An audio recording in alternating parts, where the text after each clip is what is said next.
Hello, friends. How are you today? Well, we had a wonderful, wonderful show. I'm so excited about it. This is Fully Erect with Kelly Bowen Wilson. And basically, we are diving into people that are living their life fully with nothing in their way, and they're going to do it their way, and they're going to live their truth. I had some really killer guests on tonight. It was Jarrod Oram, who is a fine arts photographer, and I had Roger and Jackie Sheffalo, who own their own store here in Fort Worth, Texas, called Sheffalo Americana. Sometimes I have a hard time saying it because I'm in that store so much I forget their name. But anyway, they are delightful. I cannot even tell you how wonderful the podcast was. I hope you guys will all listen. Some great information about starting your own business if you're an entrepreneur, great information about if you want to be an artist, just great information about relationships and how important synergy and energy and vibration is, and that things just don't happen by luck. So guys, get out there and listen to the podcast. I think you'll enjoy it. I had a blast. And again, I am so grateful to have these guys tonight. It was such a fun time. Did he touch your nipples? Ask me. We're going there. Bless your heart. Welcome. I want to thank you all with immense gratitude for spending time with me. This is a podcast where we dive deep into the real, raw, and often taboo conversations about culture, relationships, and intimacy. We keep it honest, insightful, and full of humor, creating a space where nothing is off limits. Think of it as your late night conversations with your posse. At its core, the Fully Erect podcast is about empowerment, giving people the confidence to own their desires, communicate openly in their relationships, and break free from outdated stigmas. So join me. We're breaking barriers and breaking stereotypes. Welcome, Jarrod. Oh, thank you, Kelly. I'm so glad you came on. I've been wanting you. I know I had to beg you, but it's fine. It's fine. You know what FINE stands for? Yeah. Fucked up, insecure, neurotic, and emotional. So yeah, it's fine, Kelly. It's totally fine. Yeah, I'm a little fine. I'm kind of neurotic about when I want someone on. But anyway, this is Jarrod Oram. He is a fine art photographer. He is a guy that does some really cool stuff. I wanted him to come on and kind of give us an idea of who he is, what made him become that, what interested him in doing that, and welcome. I'm so glad you came on. I appreciate it, Kelly. Thank you. In the time that we've known each other and everything, there's always been a really cool, easy connect. And so that's always appreciated, especially as we get older. My therapist told me years ago, as you get healthier, the pool of people out there gets smaller. It does. She was just meaning that from a dating standpoint at the time, but I now know that from a standpoint of work world, of, in dating, family, friends, work, all of it. And so when there is a like-minded soul that comes along, we're like, all right, man, let's ride. Well, and it's relationships. Like, the most important thing we do is that. Mm-hmm. And then it's funny, as you get older, you just don't want to have fake friends, people that don't kind of jive with you. I don't know. It's just, it's threatening. I mean, it's just. Well, I think I found as I've gotten older, I realized that the most important commodity I have on this planet is my time. Oh, yeah, see, a lot of people see it as time, yeah. And so where I would, for the longest time in my life, would, put my time into places, people, and things that were takers or that sucked it out of me. Because you're an empath? Yeah. I mean, they've quoted you as okay, you're an empath. But I mean, and so, I think everybody has that place. Everybody has empathy, but I am a feeler, sociopaths don't. This is true. But you're a feely, kind of passionate guy. Yeah, for sure. What's your sign? Cancer. Okay, yeah. I don't know what the shit that means when someone says that. Of course you don't, because you're the guy that's not interested. Yeah, I mean, because for me, I'm like, this is just how I show. To me, it matters. So go on and tell me then what, from a cancer side, then what this brings about. Go on. No. I'm just saying y'all are very, very passionate about, like, people that you love. It's like your family, whatever it is that's important to you. Yeah, so, whether it was in relationships or within a family dynamic or even like work sides of being in these places that would take my time, but it wasn't reciprocated. As I've gotten older, Yeah. like that's the most important thing that I can do. Now I'll tell you this: like I had a show opening last night, back ended by 3 days in High Point, North Carolina this week. I'll tell you what, to be honest, my ass didn't want to get in the car and drive across. I know you didn't. And drive across the I can Metroplex feel with us. I can feel it. And also though, but I also honor what I do. And I knew once I got here, It would be a different deal. Well, you know, we'd I rock can and tell roll. when I'm talking to somebody on the phone, like you called me, you're like, where are you? Well, I was at a baby shower and schedule got messed up. I really wasn't going to be walking in here till like 5, you know, but it's fine. I left and I am glad I'm here, but I was laughing because I could tell by your voice, I'm like, ooh, we're going to have to really cheer him up. He is not wanting to be here. No, it wasn't that. I know, If it came across as that, it was just one of just Busy week. Busy week. That's And all. Sundays are like hard for people. Oh yeah, that's my reset day. Yeah, like most people they are. Yeah. So that's why I'm like Mondays or Thursdays. I'm like, change the pod to, Yeah. because it's just too difficult. But I agree with you on relationships. Going into relationships, so you have not been married, correct? No, I've been Oh, married. you've been married. I've been married. Okay. Yes. How was that? How'd that work out for you? That was a lifetime ago.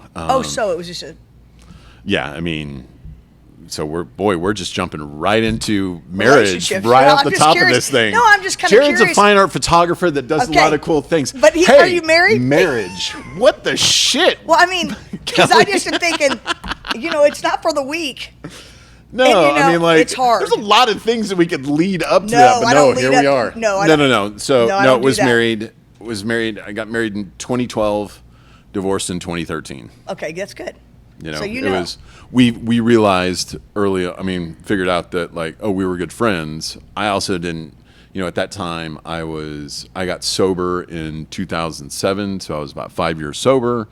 And, you know, I was doing the best that I could with the tools that I had at that time. And where there were some, you know, some very supportive parts of that, I also didn't understand what I needed at that time. And that can just be a microcosm of everything else in my life, of what the amount of work that was to be done. To stay sober. Or work to be done. Just to grow. I mean, And to be no, I married. mean, like I was sober, but like, You had a lot more stuff to get through. I got you.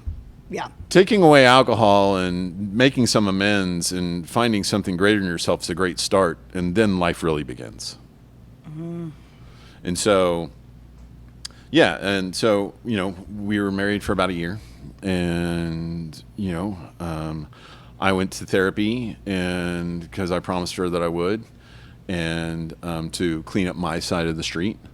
And then all of a sudden came all of this. That was just the iceberg tip, and then it was all this family Oh yeah. stuff that I was like, whoa, whoa, whoa! I didn't sign up for any of this. You don't want you didn't want And- the other family, or Well, I didn't know any of this existed, and so That's you know funny. it. And I made a commitment a long time ago that I would grow no matter what pain showed up, no matter what scars were there, no matter what apprehensions there were. And trust me, over the last 12 years, there's been many times and many things where there have been things that have come up that I have frozen and I didn't know how to walk through. But then I was like, oh, there's just more to learn. And that's what I've learned today, is that there's always, every time I think I've worked something out, there's another layer to it that I'm like, oh, I gotta do shit. that I've too. already did this like 5 times, but I hadn't done it in this entity. And so, Yeah. you know, doing it with your family is one thing. Doing it in a relationship is another. Doing it in your friendship is another. Doing it in your work world's another. Mm-hmm. And just the many differing layers within that. And so, yeah, married in 2012, divorced in 2013, and So really, yeah, not long. not long. And then over that time, you know, I got back into the dating world, but I kept dating the same person. Were which you on a was very- dating app? Have you ever done that? Oh yeah.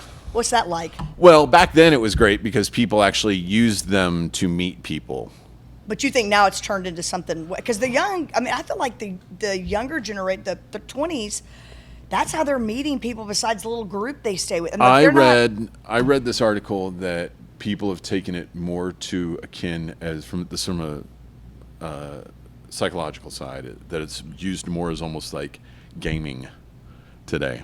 So almost like very social media. So it's almost, interesting. it's how many, it's the hits. Manipulative. It's It's the like how- hits. it's like if I how get many this people many can I views- get to like me? How many messages can I get? yeah. And like, what's your intent here? And like, everyone's just kind of, I mean, it's been quite a few years. It's been a few years now since I've been on one, but like, I'm good. What were those dates like? Like when you're going and you don't, because you're pretty comfortable with people, Yeah. but like you don't know this. You see a picture of them and you walk into a cafe and they're sitting there and you're having to be all. Sometimes is that awkward? Yeah, and sometimes it was definitely like, you see the realtor card and you see the photo of the person. You're like, wow, look at this person, and then you get in front of them and you're like, you're 20 years older than you look, or something. So that did happen to you. That did happen, and I mean, all of it was fact finding. My partner today, we met on a dating app years ago. And, and there have been moments within it that, like, I got stuck or she got stuck. Because, look, dating in your 40s is not for the faint of heart, How about Both- just dating? Well, dating At any in your age. older age, but because In here's your the older thing. age. In your older ages, because you're just both bringing your histories Ugh, into this. And it's it's brutal. like, and it can be like, boy, we're both carrying these bags here. Can I even begin to show you what is in this bag? That's Can you interesting. show me what's in your bag? Can we mix these bags together? And it gets gnarly. I mean, Mary and I, we've definitely had our hits of just Like like how long have you been together? we've known each other for about 8 years. Well, good. So what kind of trips do y'all like to take? Oh, well, this fun thing is that like our dynamic is so similar in that way of curiosity, and it kind of bleeds into my work world as well. Oh, good. So, So she goes on the road trips with you. oh, she sometimes. does. And she's like the most patient, but And she loves it. She loves it. She's full of curiosity, because she even said to me, so we'll go places and she's like, you're working, but like, I'm also driving around cool places, True. finding cool shit Yeah. and taking photos of it. I was just sharing this last night with a client that I was like, yeah, there's been many times where she's been riding shotgun and I've U-turned to go take some shots of some, abandoned sign or something like that. But she is the most supportive and just, And it takes how long? Like when you're turning around, you're stopping the car, you found the shot. What does it usually take? Like how long does it take you don't have to really set up. You're kind of like got your camera ready. What does that look like? Yeah, so it depends. Sometimes it can get out of the car, kind of look at the subject, get a feel for it, and get some shots, and I'm good. Right. There's been some times that I've been out in the middle of nowhere and I realize that, you know what, that light's going to hit this thing Oh, yeah, perfectly in like 2 hours. So where else do you have to be? So the And work you side. wait. You wait. So the work side is this wonderful practice in patience. And I think it kind of shows in the work as well. Yeah, I You agree. can kind of tell a lot of times with some Shadows. people's work and just like, oh, this person took their time with it. That. Explain that more. Yeah. So like if I'm somewhere and I feel this connection to something, there's an energetic feeling, because there is this burst of like joy or like holy smokes or discovery within me. And when that happens, there becomes this connection within, and it's more so than just someone setting up a tripod trying to get this perfectly framed shot. Right. That I'm becoming one with that space and time, that I truly feel that everything that I've taken a photo of has been waiting for me for that exact moment to show up at that exact time to take that photograph. It's not luck. No. Early on, I would take some photos, and whether it be like Prada Marfa out in West Texas, and everybody's seen That's it. a great shot. I have that shot. Everybody's seen it. It's usually done head on, where it's the art installation. It's blue skies. Well, I took it from an angle so you can see all the way down the highway, and there was a storm that was blowing through, a big old West Texas storm in the background. And people are like, "Boy, you got lucky." there's a storm out there. And I was like, yeah, I guess so. And then, I was in Sheridan, Wyoming, and I was walking by. I was shooting this one bar called the Mint Bar. It has this sign that was built in it was created in like the early 1900s. But down the street there was this other bar, the Rainbow Bar. And I've seen that shot, Rainbow Bar. It's great. And I was shooting that Mint Bar sign, and it's beautiful. And then I was walking back past the Rainbow Bar, and there just happened to be this cowboy in the entryway on a phone. But his hat covered the silhouette of his face, and it was just like right there. And I was like, holy shit, and just fired off a couple of, I didn't want to, disturb him or anything. It was so organic. And I got back to my Airbnb and looked, and it was like, it was perfect. It was like perfect. And people were like, boy, you're lucky. And I'm like, no. Explain that, because I think people think that. I think that Sure. they think you might wait 8 hours for the perfect shot, or And sometimes I can. Maybe you're using AI, maybe you're using some kind of thing that isn't. I am the least technical photographer I know. Okay. I enhance colors, I enhance light and shadows, but if I see a piece of trash, I can remove that. Yeah. But I don't know how to use Photoshop. I don't know how to stitch photos together. Change people's eyeballs. I don't do any of that. Yeah. I show it in its most organic state at that time. And so where that comes into play is I see things in what I show, what I present is what we see every day. And people can say it's lucky, or what it really is that there's fantastic, rad, cool, magical shit that's happening around us at all times if we're looking. That's right. Because these things are happening all around us. That shot that I was showing you right before that I took at Cinco cool. de Mayo Oh, parade. It's so cool. That's why it's hard. It was walking with this ballet team. And then they were walking by my building, and there's this wonderful brick wall, and I just got them to open up their dresses right in front of that brick wall.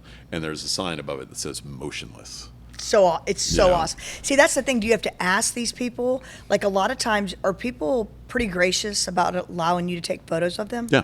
And they take it as a compliment? Absolutely. Because, I come to them in a very, for me, being able to work in a business that's mine, I get to set the parameters of how the messaging is, how we approach people. And I say we, but the woman that works for me, everything is done with grace and humility, because what we want to do is connect with people. Yeah, we do. And that's what we were put on this earth to do. And so when I come up with someone, there's a warm, connective space of, hey, I just saw your dress. It looks stunning. And this wall over here would be this great juxtaposition. Do you mind if I take your photo? And they're like, great. And I'm not trying to, that's me. That's not like some script that I've created to get something of I'm seeing something that they're not seeing and that no one else is probably seeing. But I have this moment right there to capture it.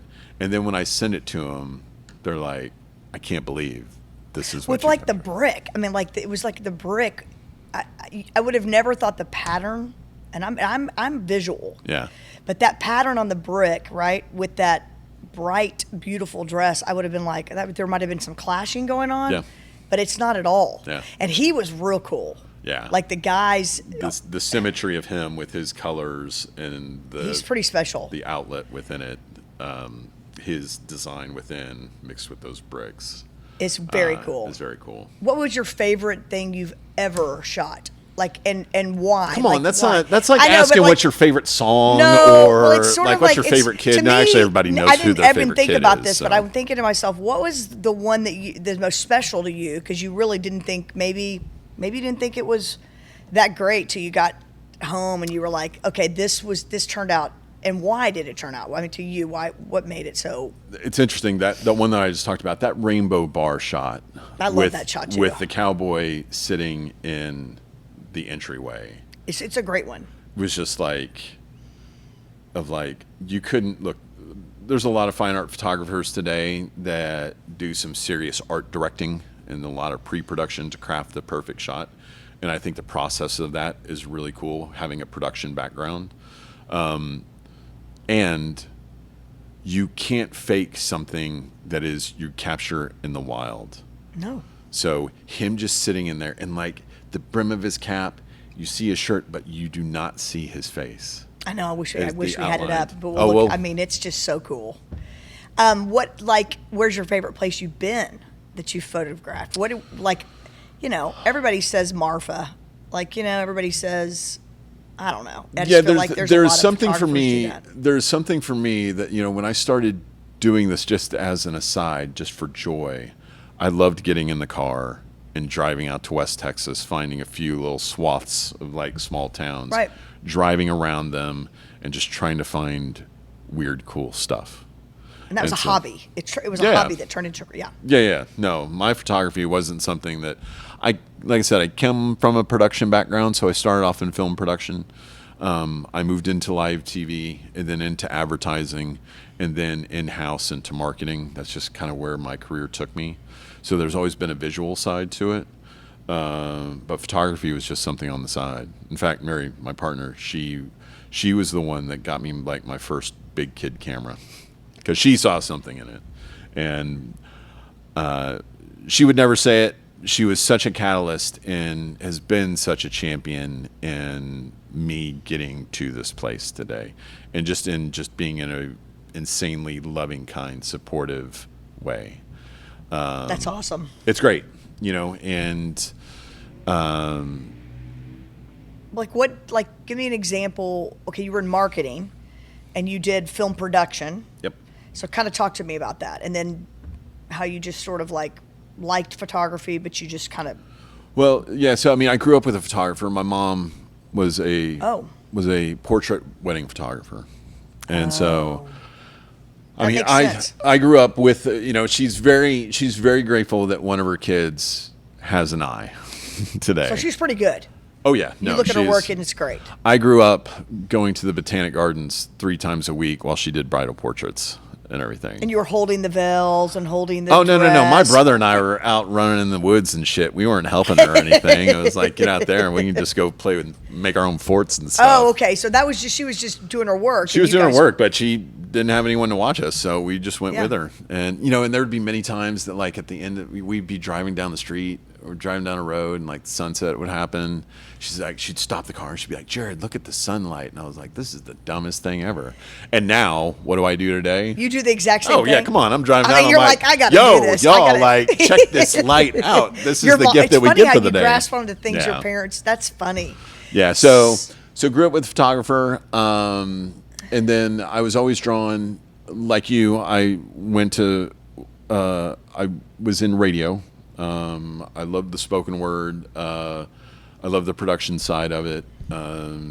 But then I moved to New York City, and I really wanted to try film production. So started off as a production assistant, driving a box truck around Manhattan, picking up supplies, getting them to film sets, and working my way up to eventually producer in small roles, but like production manager and bigger budget stuff.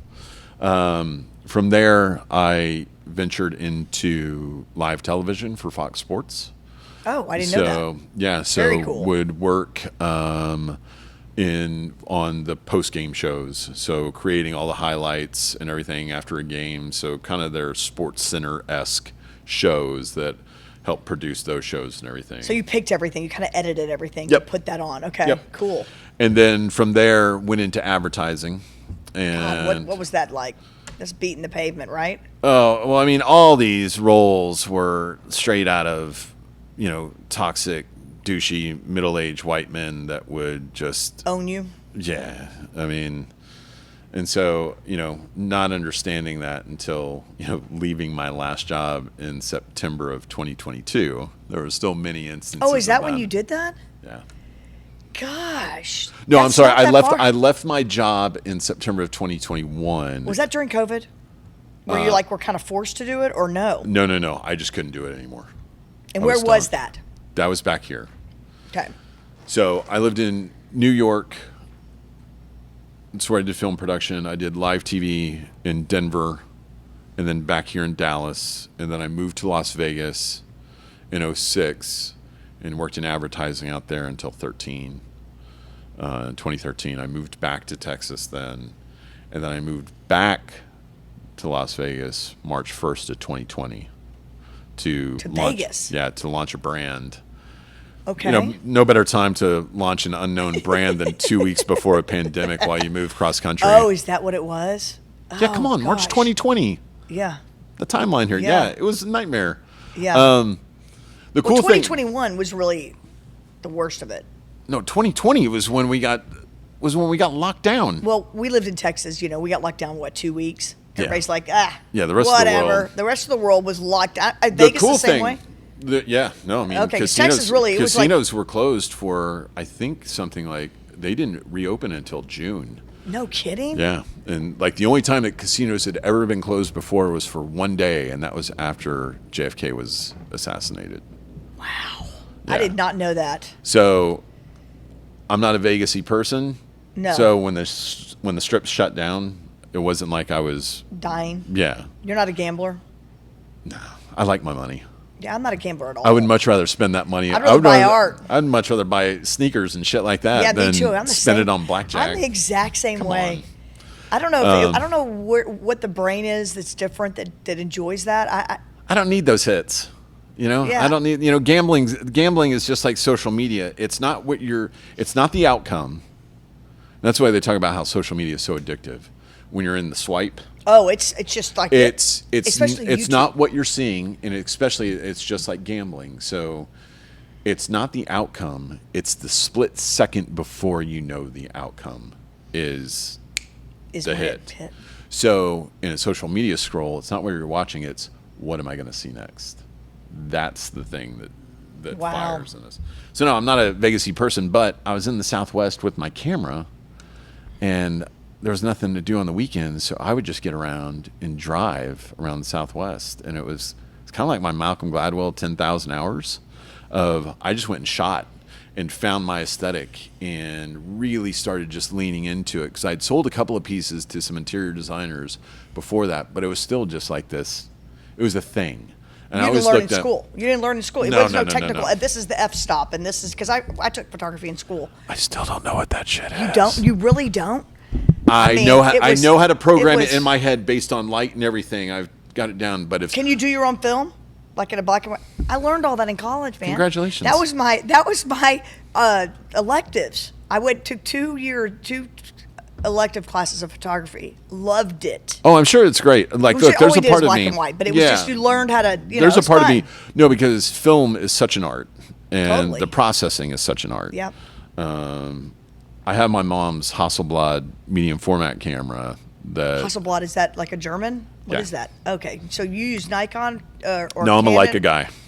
No. We're straight German around here, y'all. Really? Yeah. So I just have one camera. I have two cameras. They're the same camera. One's a black and white camera. One's a monochrome camera. And one's a color camera. But they both just have a fixed lens on it. It's a 28-inch lens. no It's a kidding. 28 I don't think I've ever lens. asked you that. Yeah. So. So you don't really do all the f-stops and. Oh no, I definitely do. Oh, okay. But it's just I have in my head of. Where How'd you I'm at figure that in the- out? Did you read it? No, it was just a lot of trial and error. Very cool. Yeah, I mean, You I don't have an change idea. The lens much? I can't change. You the can't lens. change it on the yeah. That's the beautiful thing about my camera. Like, Film only, No, it's digital. all digital. Okay. But like the zoom is my feet. So I love the camera because it's utilitarian in that way. I have to make the photo fit. I can't zoom in, zoom out. And Oh, that's pretty cool. when people look at my That's the stuff eye. and they're like, "You shot all this with one lens?" I'm like, "Yeah, dog. That's what we do." That's what yeah, dog. Well, if you were not doing photography and there was another fine art or another art like genre, what would you do? Has anybody ever asked you that? I mean, if No, but I think it would be something tied in music, and I think I love not music, necessarily too. from a music making side, but from a music management side or Yep. the creative of. I always thought that like being like a band rep would be like. I thought that would be the funnest job ever. Majority of my pieces are named after song titles or song lyrics because I'm listening to so much music when I travel you're- and shoot. yeah. And so it's kind of this multi-sensory of like, I want you to be able to hear this song while you're looking at this photo because That's kind of there's- cool. I didn't there's even know that. definitely- Give me some of the titles. Like the art that I might know, like the Yeah, so like the Letty boots, Okay. that big colorful Yeah. row of boots. That's She's a Rainbow, Okay. Rolling Stones. Okay. I did Let's not see know here. that. What about the Big Tex? We'll Meet Again. It is. It's. I That's think so it's a. cool. I think it's a standard folk song, but Johnny Cash, when he worked with Rick Rubin, he did a rendition of it. That's just like it's just we'll meet again. Sounds Don't a know little where. like Frank Sinatra there, buddy. Don't know when. You kind of sound like Frank.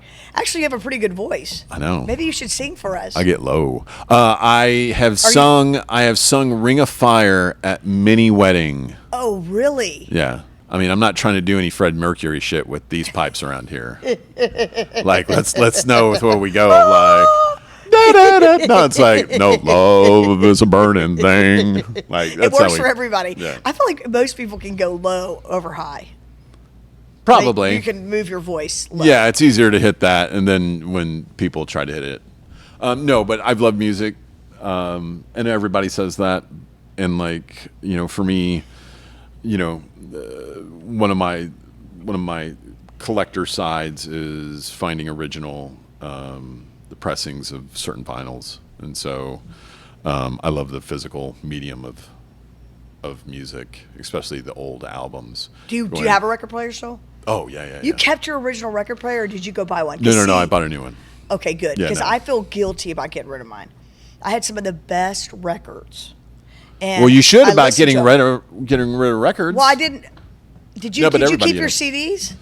No, because CDs suck. Okay, well, whatever. But who would know CDs that? are compressed I was audio. Like, well, it worked for me. I had every CD. Well, I had we're a Gen huge X. CD. We're Gen X in that we were told of like, hey, you got to get rid of these albums to get cassettes. And now that you're done with cassettes, get a CD. And now that you're done with those CDs, Exactly. get MP3s. And now you know what? Vinyl's cool again. It's like, It is cool. Like, Can y'all make all up your mind? The 20s are doing it. But the thing about it is, I'm talking about a collection that was.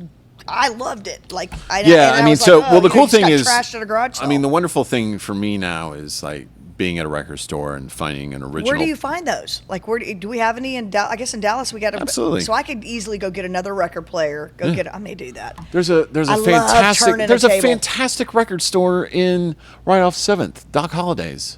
I've seen that. Yeah. Really, that's good. Oh, it's fantastic. It's behind Target. Yes. Yes, I've seen it. Yeah. And I or was it's just like- Doc's. I think I said But where Doc can I get my Holliday's. record player? Do I have to? Is that a? Google it. Well, I had What is I this? had a Pioneer, dude. I had a Pioneer. Yeah. But the other thing I want to tell you is, like, speaking of that, like these Google Docs bullshit. See, I don't need all that. I'm old school. Like you tell me I'm going, I'll refer to an email. I might screenshot it, put it in my phone. I Wait, might put it did in we my just calendar. did we just switch from We record did, players but to I Google do that Docs? because I'm What thinking is of going things. on around I'm here? thinking I get rid of. Y'all deal with this all the time? Yes, this is the way I roll, and you know this. Oh, don't even, Jarrod. Don't even act like I don't do this shit. Free flowing conversation. No shit. Well, My goodness. You have to know that you're going to be a free flower. Don't the come on. listener is going to love going from we're not even finished talking about music and Well, no, we're going back to hilarious, music. but- Wait. We're going back to music. We're going back. We're going back there. What's your favorite album? Like, what is the album you've listened to the most? And not when you were a kid. No. My Now. favorite artist is Radiohead. Oh, you love Radiohead. I do too. I love Radiohead. And many people, it's OK Computer, and I love that album. But I love In Rainbows. But my favorite album of all time is Miles Davis in a Silent Way. Oh, I love Miles Davis. And I don't this- know if I know about In a Silent Day. In a Silent Way. In a Silent Way was his first foray into using electric instruments. So this was like 67, 68, 69. And jazz was all just done with I love jazz. with percussion and strings and he saw these rock groups filling these clubs and arenas, and he's like, why can't jazz be a rock concert? And so when everybody freaked out when Dylan plugged in, well, let me tell you, when Miles Davis plugged in, they're like, what the shit are you doing? And his first foray In a Silent Way is this very chill melodic, but you can hear the electric guitar and everything, and it's Really? it is this. That was the soundtrack for me during the pandemic when I was driving around Nevada, taking photos, because there was nothing like being out in the desert, and there was no one on the streets, no one on the roads, nowhere anywhere, and you're just playing this thing, and you're just surrounded in the universe. And I was like, this is some cool shit here. But you're doing it on what in your car? You're putting it on tape? Because it's not a record player. How are you playing it? I'm just playing it through my phone. Okay, well, I didn't know. I mean, I thought you had some special. Are you still wearing the? You know what we used to wear? What are those things I'm called? putting it on my iPod and then putting it on. Yeah. Well, I don't know. You sound like it's like some cool way. I'm hearing it through. I'm like, Well, the sound of it is, but like, what are the things we used to wear? You know, and then we had our little headphones. Well, I mean, Walkmans. Oh, yeah, no. Walkmans. Yeah. You didn't have a Walkman? Well, I did, but not in 2020 in my car. Well, you have a record player, so I thought you put your Walkman on. I didn't know. Holy smokes. Okay, so Miles Davis, I did not know this. Very interesting to me. I did not know that I thought Miles was more jazz, and I didn't realize he has like more like a whole orchestra. Well, is what you're saying. He started with the electric guitar in jazz. Well, I mean, he started in the late 40s, and he's music old. changed from the time into the early 70s, and like he also went through different quartets. So I mean, like his original quartet, I think his second quartet was when John Coltrane was with him, and then by the time he got to In Silent Way, like he had already had Herbie Hancock in his quartet, and then any jazz fans that listen to this were probably just. They can correct you if they'll they need totally to. correct me. He's gone through doesn't matter. It's iterations. what you know. He's gone through iterations, and with that of taking what he is hearing and how he can incorporate that into his music. So And really, he's a great you writer. You get into the early 70s with like his album Bitches Brew and On the Corner, and that is some crazy shit right there. Like in a really Like you need to be cool way. high to listen to it. Nah, hell no. I'm just kidding. No way. Like Miles is such a like he everybody knows Miles Davis. I mean that, but really knowing him like the way that you know I his think music. everybody. I think everybody knows the name, but they maybe know like Kind of Blue and stuff like that, which are incredible songs. But like the different iterations of his music flow, and there's certain time periods of them too. Like for me, that mid '60s to early '70s is what you like. Yeah. Was it your mom, dad who introduced you to that? No, it was me. I didn't necessarily. What kid likes jazz? Which my nephew does. Which I'm like. No, but there's "You're some the coolest people guy on really the do. planet." I mean, I played the clarinet. Did you play an instrument? No. And then you're introduced to it early, you know. You're and introduced to it early, but so I've like- always liked jazz, but Yeah, but you're introduced to it early, but then you hear like Led Zeppelin and then you're hearing Kiss and AC/DC and I'm like, and then into Michael Pearl Jackson. Jam, and then Yeah, Pearl and then you Jam. hear hip hop, and you're like, jazz, what? But Yeah, then you yeah. understand that it all is a derivative of jazz in a lot of ways. But my parents were never jazz people. They were like Linda Ronstadt, right? Kenny Rod. They're Johnny Paycheck. They were Yeah. more of those, I don't know what you call it. That's just country. Country for Yeah, sure. just I think like- that's when we all kind of get into what our music. I mean, I remember listening early on to music that I loved, but Yeah, I well, mean- and at that time too, music wasn't that old. So No. that was 35 years ago, and so rock music had only been around for 30 years at that time. Hip hop had only been around for about 17 years at that that's time. true. God, that's So true.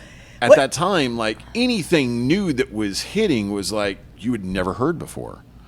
And so for Shit, me, I didn't even think about it that way because I never think about it like that. yeah, it's and really, so for me, of like when I would hear like Eric B. and Rakim from New York, and I would hear like their beats and their voice, I was like, this is amazing.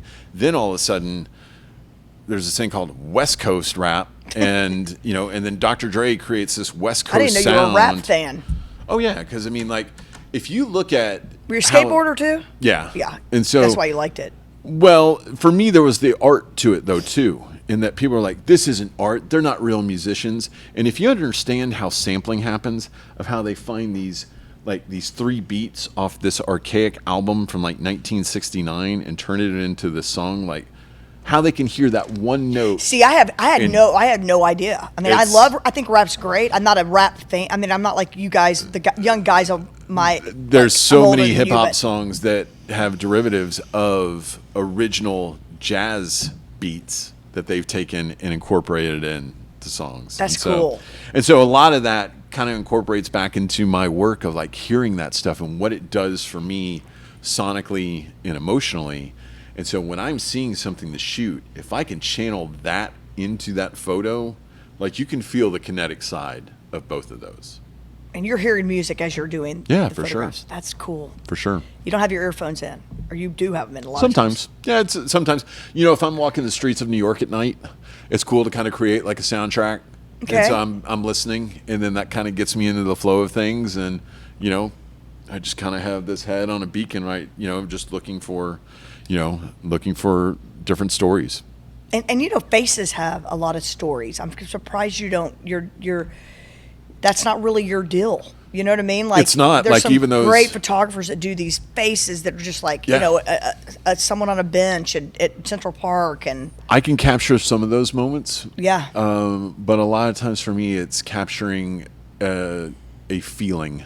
And so for me, it's can I look at something and see something that's maybe been there for 85 years, and can I pull that story out of it? I like a lot of times shooting people from behind. You know, as I know that's what I see. That's what I see a lot of yours, or the And so- face, and- or the but- face isn't in there, which I think is interesting because and you know there's a faces lot of tell people, a story. and there's a lot of people that are great in capturing faces, but they can't capture the stillness No, of like I a get that. streetscape. That's hard Yeah, and so in both ways. because you've got when you've got the camera in your vision, because you don't have the lens adjusting and all that. You've got to see how all of it kind of fits in. And if right? I'm kind of watching something, I can kind of see how it's moving, and then I can kind of follow. And sometimes I'll be able to hit that. But you know, my pieces are more known as, you know, an old abandoned truck on the side of the road next to a gas station, coming upon something in Sanderson, Texas, and then discovering this perfect shadow along the bed line that casts this blue shadow underneath and highlights this cab perfectly, and then turning that into a 60 by 40 piece of art. But you're when you got into this, and which really has not been very long. No, I mean I've shot for a while, but I didn't turn this business into a full-time business until 2.5 years ago. I know, and you're very successful. I mean, like, what do you think that is? I mean, like, what? It took a lot to get there. So first of Yes. all, you had to say, I want to do this, and Yep. I'm not going to have a paycheck. Yep. So tell us how that happened. There was a lot of fear to it. There's so much fear in there that. was a lot of fear to it. You know, I'd worked on so much of myself in so many different, you know, points of my life, like again, whether it was relationships, whether it was family, whether it was friendships. You know, the work world is just this weird dichotomy. And so you know, I'd be with my therapist. She's like, well, you can just quit your job. I'm like, how am I going to pay my bills? And You know? what was her suggestion on that one? And she was like, well, just see where it takes you. And I'm like, They always I'm do like, that. Oh, I don't want to know where it takes me. I need the answer. security here. Yeah, exactly. And it was, you know, do I want comfort, so-called comfort and security? What you thought was your comfort. My sister told me this about work a while back. And she's like, Jarrod, you know, really, in actuality, with every paycheck, you and your company are even. And it's true. So we have this sense of like, no, I'm secure, I have this job. But like, every time they give you a paycheck, okay, you just did services that. are even. But tomorrow it can be different. Yeah. You know? That's a good way to look at that. So for me, I had to leave my job a year before, and I still thought that I was like, again, I was in branding and marketing, and I was like, well, I'll just consult. Let me find, you know, 5 or 6 clients, and I can do this photography stuff on the side. And I was doing a email content strategy for like a healthcare company, like a year later, and I was like, what am I doing? This gets back to what we were talking about at the beginning, time being our most valuable asset. Yeah. And I was like, is this how I want to spend my time? And where I was like, no, I need to do this consulting route and visual storytelling and production. And the universe was like, well, here's an interior designer that's focused on your work, or here's someone that's asking about work. I did a show for the first time in March of 2021. I sold 3 pieces to complete strangers. My therapist at the time, same one, shout out Lynn. She Hello, Lynn. She said, put prices on it that make you really uncomfortable. Wow. I was like, all right. This What- therapist, I'm going to have to go to her. Yeah. I did, and I sold 3 pieces, and I was like, oh shit.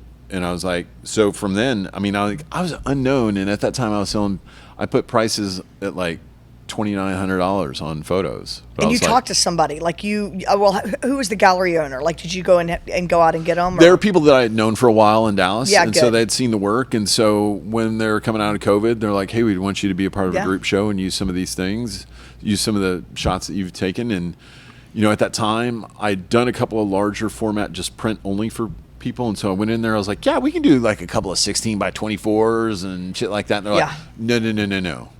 You need to print this big, because your stuff was meant to be lived in. Like, you transport people into places. So I was like, holy vulnerability. But like the first time I printed work, and that's for any photographer, like, yeah, it's great if it's on an Instagram square. When it comes to When life, it comes like this big. the first time I printed a 60 by 40 image of a photograph, I was like, holy shit, I created this. Do you know what image it was? Yeah, it was this abandoned swimming pool out in West Texas. And did it look really cool? It was just incredible. And like, even to this day, there's gratitude of like, I mean, I've printed quite a few images now, and every time I go to sign them, I'd look at them like, even if it's something that we've sold ad nauseum of, you know, Like over and over. it's still cool as shit when it comes to life. So that's what I was going to ask you. Like, what are you most grateful for? Like, what in your career? What is like the thing that you every day say? I get up. It's the freedom to build the life that I never thought was possible. And so with that, like, that reminder of gratitude and humility.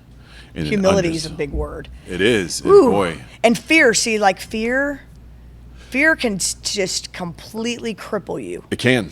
And I I mean, mean, fear can be a wonderful driver. And there's sometimes, like, I'm saying this like that, but like, there's been in the last few months that like I was just flanked with fear and anxiety of like, oh shit. Yeah, we act like we're just we got it figured out. No, 2.5 years, I got this figured out. I got this done. I have. And But I mean, you feel like you're always revolving, always changing, always going through a new door. Like, I want to make sure that I'm still growing, but that I stay true to myself. right, which I think you. Getting back to, it'd be very easy for me to get into this pre-produced, heavily art-directed, create Right. a scene world. And there's some ideas that I have about that are It could be totally cool. different.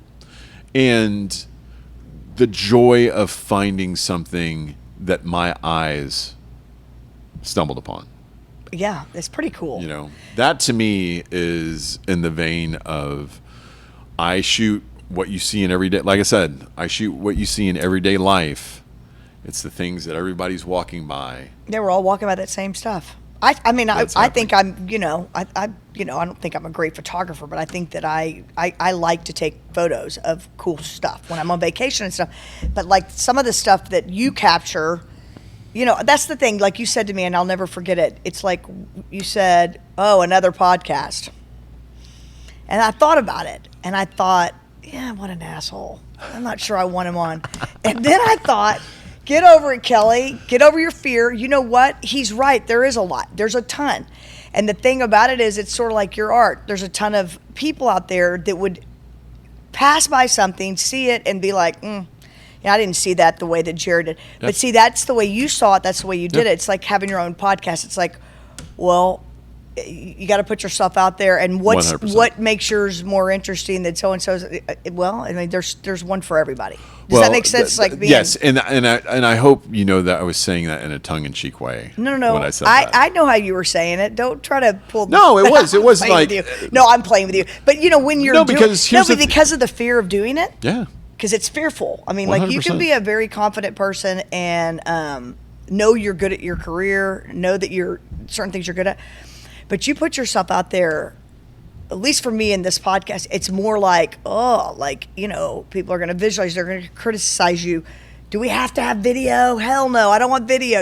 Right. If I didn't have video, I just would make my life easier, right? Because I Yep. could just come in here wearing and doing whatever I wanted.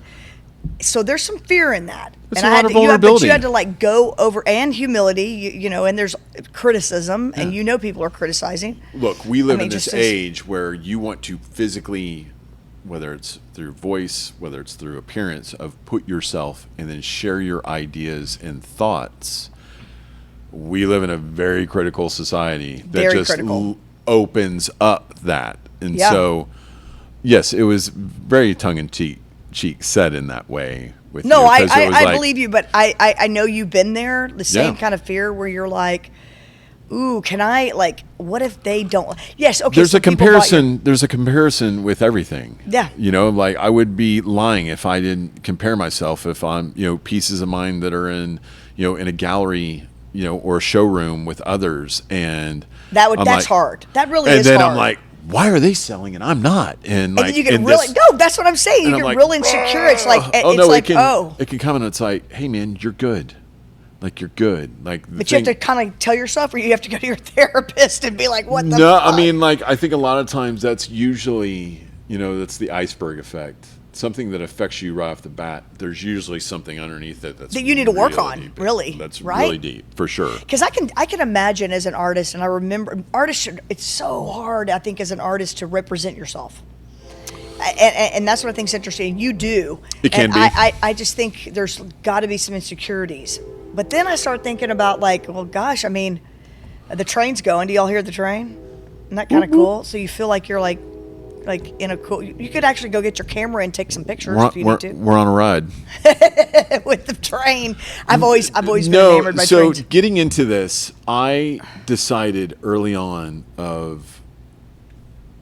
I figured out I have this 20-year career of understanding for other companies how to find target audiences, how to speak to them. So you're good at that.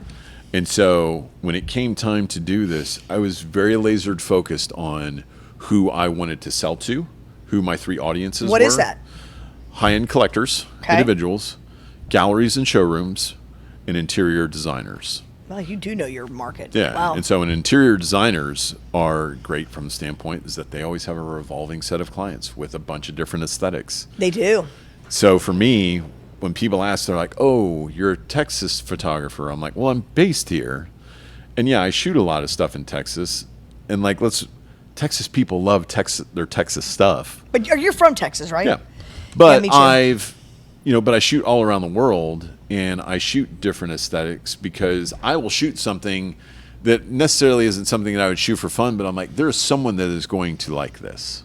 I don't know who, but I kind of there agree is. with you. I think there's a piece of yours that would appeal to.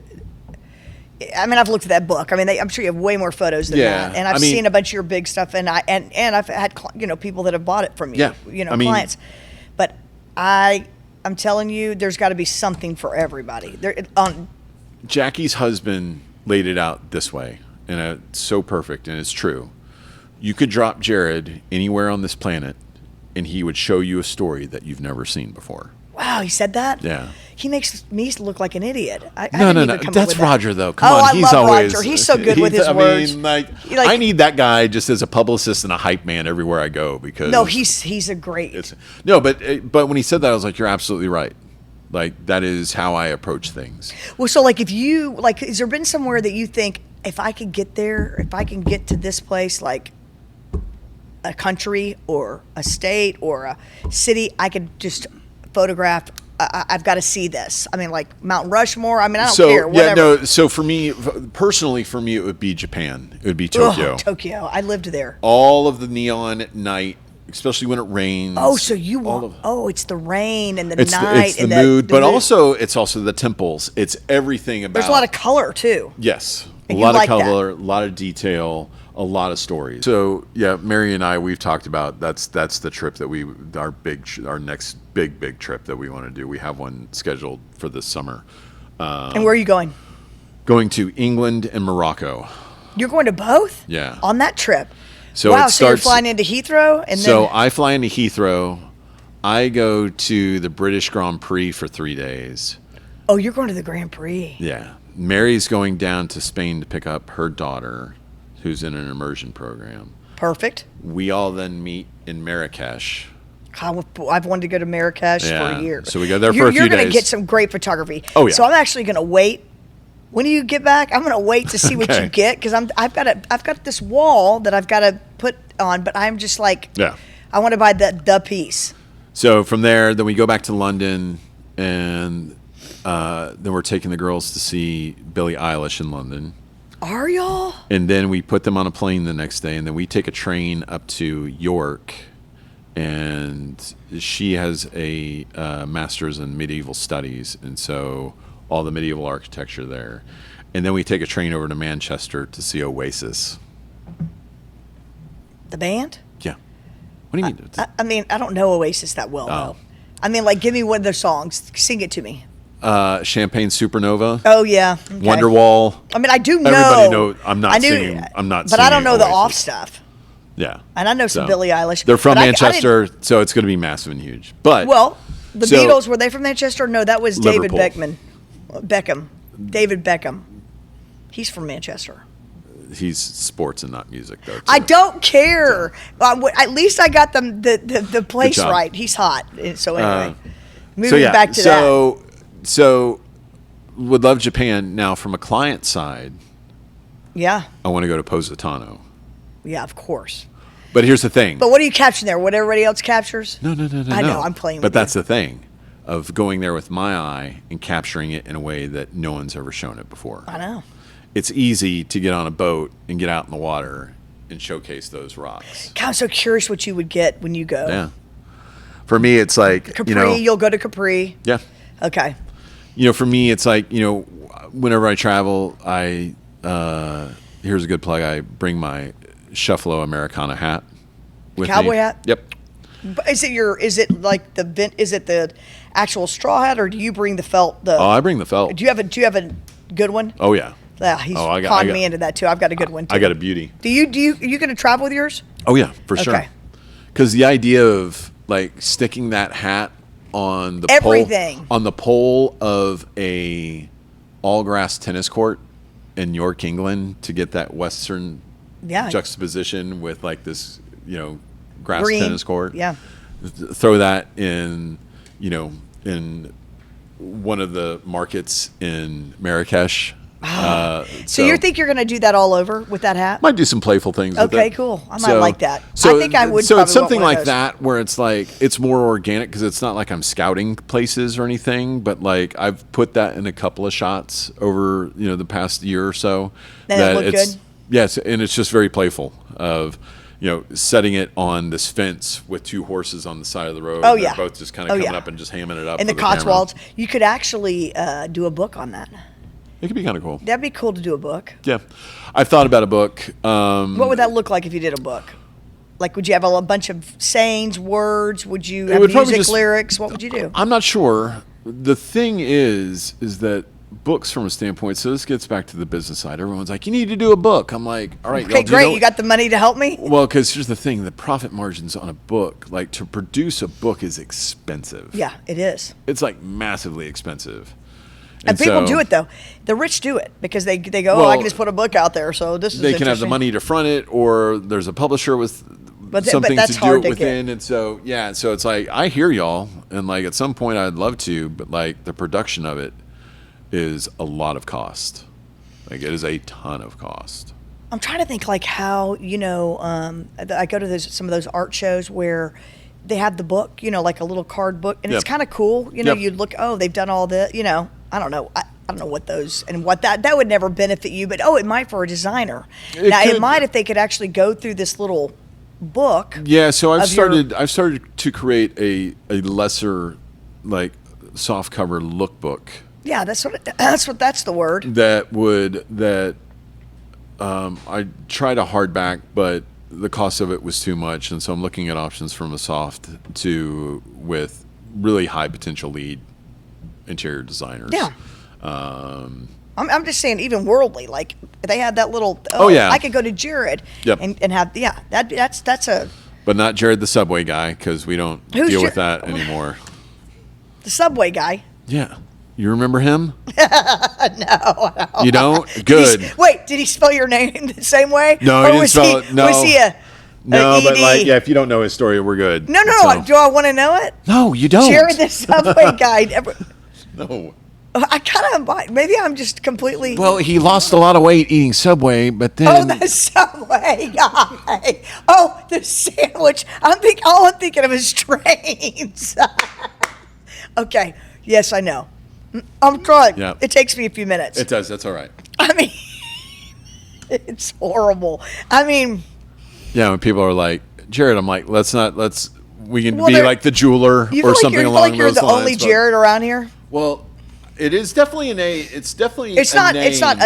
It's classic name. It's definitely a name that hasn't gone through time. Like when I was in second grade, there were like 5 other Jarrods in my Really? grade. Yeah, it's definitely an age. But it's not- a it's name not- yeah. That's aged. Yeah. for sure.